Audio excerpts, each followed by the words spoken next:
अभी पिछले दिनों अरावली का संकट है। मैं बहुत जिम्मेदारी के साथ कहना चाहता हूं, बहुत जिम्मेदारी के साथ। देश किस दिशा में जा रहा है ये कांग्रेस के कार्यकर्ता को सोचना पड़ेगा, आगे बढ़ना पड़ेगा। प्रधानमंत्री नरेंद्र मोदी जी कहते हैं मेरी मां चली गई, उसके बाद मैंने पूरे देश को आह्वान किया है एक पेड़ मां के नाम पर लगाया जाए। एक पेड़ तो हम मां के नाम पर लगा रहे हैं, लेकिन करोड़ों पेड़ मित्र अडानी के नाम पर कटवा रहे हैं। ये आखिर ये कैसा भारत, क्या करना चाहते हैं?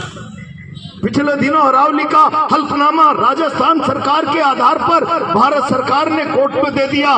जो 100 मीटर से नीचे की पहाड़ियां हैं वही अरावली पर्वत की परिभाषा में ऊपर वाली आएंगी, नीचे वाली नहीं आएंगी। 93% अरावली की पहाड़ियों पर संकट मंडरा गया। और जब पूरा देश खड़ा हो गया, देश के बुद्धिजीवी ने, देश के एनजीओ ने, देश के अलग अलग तबके के निजी तरीके से विचार देश और समाज को देने वाले तमाम लोगों ने अपने मोबाइल की करोड़ों डीपियां बदल दी। सेव अरावली।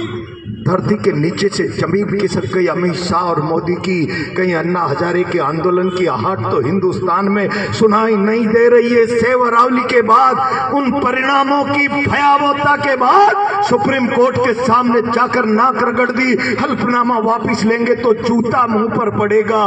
भगवान के लिए आप हमारी प्रार्थना सुन लीजिए और सोते संज्ञान लेकर इस पर स्टे दे दीजिए। शर्म करो, चुल्लू पर पानी में डूब मरो बेईमानो।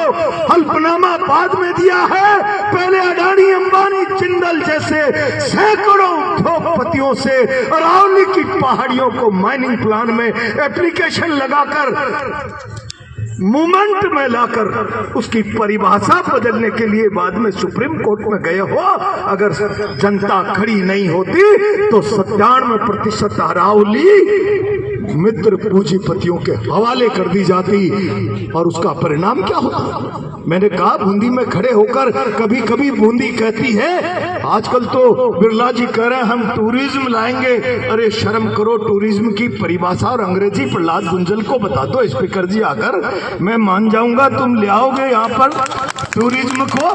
टूरिज्म के नाम पर पता नहीं क्या इवेंट करा रहे हो। यहाँ बूंदी कहती है मैं अरावली की गोद में बैठी हुई हूँ, मेरी सुंदरता किसी उदयपुर से नहीं है। और कोटा में हेरिटेज का इवेंट हो और बूंदी की चर्चा नहीं हो, तुम क्या कर लोगे यार? तुम्हारे पास नजरिया नहीं है, केवल अखबारबाजी और लोगों की आंखों में धूल झोंकने के अलावा तुम्हारे पास और कोई काम नहीं है। मुख्यमंत्री जी, आपने बहुत जोर से कहा मैं अरावली की रक्षा करूंगा, अरावली की रक्षा करूंगा। ये सारे के सारे डीजी साहब को मैं धन्यवाद देना चाहता हूं। मुझे पता है यहाँ के एक आध नए बाद में आने वाले अधिकारी भी इस व्यवस्था से पीड़ित हैं और उन्होंने एसपी साहब से गुहार लगाई, आईजीजी साहब से।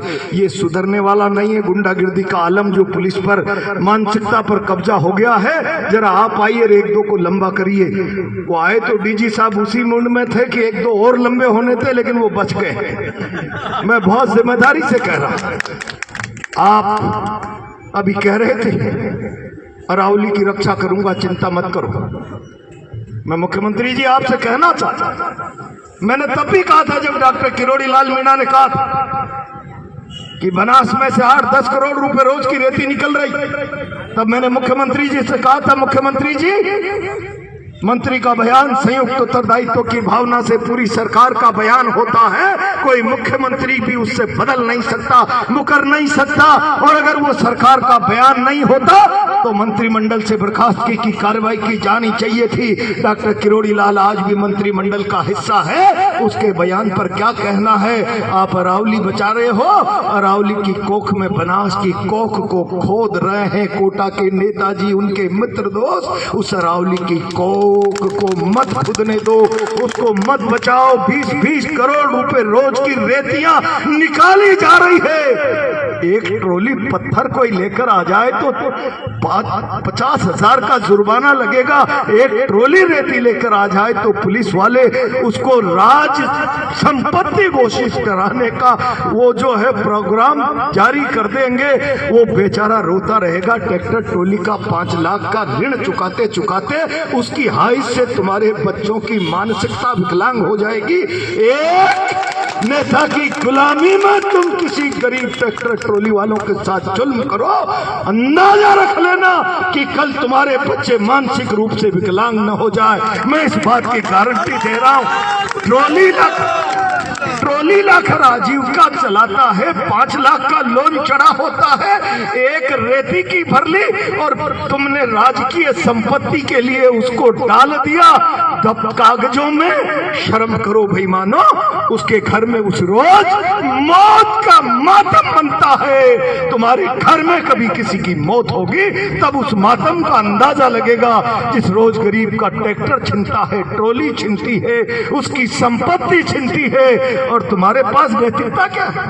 जाओ, मैं कह रहा हूं कल से 3 दिन से कलेक्टर से मुझे कहना पड़ा कि मैं जाऊंगा, फिर तुम्हें मौके पे आना पड़ेगा। हिम्मत नहीं, लाठी चला सकते हो, गोली चला सकते हो, किसी की मां ने दूध नहीं पिलाया कि हमारा पैर पीछे हटा दे। मैं कल लपकाया मैंने कि वहाँ 4 चौमाह में अवैध खनन हो रहा, कान में जू नहीं रहेंगी। दूसरे दिन का मैं जाऊंगा, कलेक्टर साहब, एसपी साहब मौके पर आ जाएगा। तुम्हारे सीआई की औकात नहीं कि प्रहलाद गुंजल से आके मौके पर बात कर ले। जरा कल्पना कर लीजिए कि इस झगड़े को तब जाकर बंद कराया, फिर कल रात में 3 दिन बाद वापिस चालू कर दिया। अरे तलवे चाटने की नौकरी कर लो यार। नेताओं की जिल्लत की पराकाष्ठा पार होती है भाई।